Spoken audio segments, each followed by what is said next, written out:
வணக்கம். இன்னைக்கு நம்ம இந்த வீடியோவில் என்ன பார்க்க போகிறோம்னு பார்த்துட்டிங்கன்னா, பவர் டிராகனோட இன்ஸ்டலேஷன் வீடியோ தான். நீங்கள் கிட்ட மிஷின் வாங்கும்போது இந்த மாதிரி ப்ராப்பராக ரேப் பண்ணி கொடுத்துருப்போம். ஃபஸ்ட்டு ரேப் எல்லாம் பிரிச்சுக்கலாம்.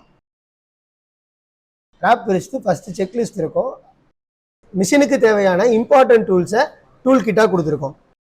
அடுத்து ஒரு க்ளவுஸ், அடுத்தது ஒரு மாஸ்க், அடுத்தது ஃபனல் ஒன்று கொடுத்துருப்போம். இதெல்லாம் தான் மிஷினோட கூட வரும். இது எல்லாமே கரெக்டாக வந்திருக்கா அப்படிங்கிறத அந்த செக்லிஸ்ட் வச்சு செக் பண்ணிக்கோங்க. மிஷின் ரன் பண்ணுறதுக்கு முன்னாடி பிளேட் எல்லாமே ப்ராப்பராக இன்ஸ்டால் ஆயிருக்கான்னு பார்த்துக்கோங்க. கூடவே போல்ட் நட் எல்லாமே டைட்டாக இருக்கா அப்படிங்கிறதையும் பார்த்துக்கோங்க. அதுக்கப்புறம் மிஷினை யூஸ் பண்ணுறதுக்கு முன்னாடி ஃபேஸ் மாஸ்க், க்ளவுஸ் இதெல்லாமே போட்டுக்கோங்க. இப்போ மெயின்டெனன்ஸ் பார்த்துடலாம்.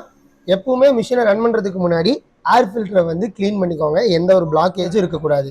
எப்பவுமே மிஷினை ஓட்டுறதுக்கு முன்னாடி இன்ஜின் ஆயில் கரெக்டாக இருக்கா அப்படிங்கிறத பார்த்துக்கோங்க. இன்ஜின் ஆயில் கரெக்டாக இருக்கிறத எப்படி செக் பண்ணுறதுன்னா, இந்த எச் லெவல் வரைக்கும் ஆயில் இருக்கணும் இன்ஜின்ல. கண்டிப்பா செக் பண்ண வேண்டியது போல்ட் நட் டைட்டா இருக்கா, பிளேடு எல்லாமே ப்ராப்பரா அந்தந்த இடத்துல இருக்கா அப்படிங்கறது செக் பண்ணிக்கோங்க.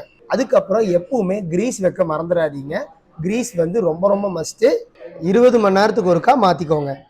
இன்ஜின் ஆயில 20 மணி நேரத்துக்கு ஒருக்கா மாத்திக்கோங்க. ஏர் ஃபில்டரை 20 மணி நேரத்துக்கு ஒருக்கா கிளீன் பண்ணிக்கோங்க. இப்போ இன்ஜினை ஐடியல்ல ரன் பண்ணோம். இன்ஜினை ஐடியல்ல ரன் பண்றதுக்கு முன்னாடி பெல்ட்டை கழட்டி விட்டுருங்க. பெல்ட்டை கழட்டி விட்டதுக்கு அப்புறம் 3 மணி நேரம் ஐடியலில் ஓட்டணும். 3 மணி நேரமும் கண்டினியூஸாக ஓட்டக்கூடாது. 1 மணி நேரத்துக்கு ஒருக்கா இன்ஜினை ஆஃப் பண்ணிவிட்டு ஒரு 20 நிமிஷம் கூல் டவுன் பண்ணதுக்கப்புறம் இன்னொரு 1 மணி நேரம், திருப்பி ஒரு 20 நிமிஷம் கூல் டவுன் ஆனதுக்கப்புறம் திருப்பி 1 மணி நேரம், இந்த மாதிரி மொத்தமாக 3 தடவை ஒவ்வொரு மணி நேரத்துக்கு இன்ஜினை ஐடியலில் ஓட்டிக்கோங்க. ரொம்ப முக்கியமான விஷயம், ஐடியல் ஓட்டும் போது ஸ்லோ ஸ்பீடில் தான் இருக்கணும். அதாவது அந்த ஆம சிம்பிள் இருக்கிற இடத்துல தான் இருக்கணும்.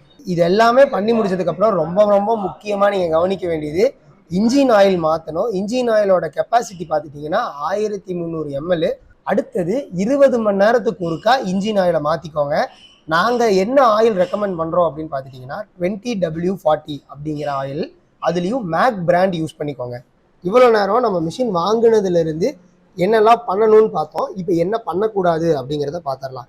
ஓவர்லோட் பண்ணவே கூடாதுங்க. அதாவது 2 மட்டையை ஒட்டுக்கா விடவே கூடாது, ஒவ்வொன்றா தான் விடணும்.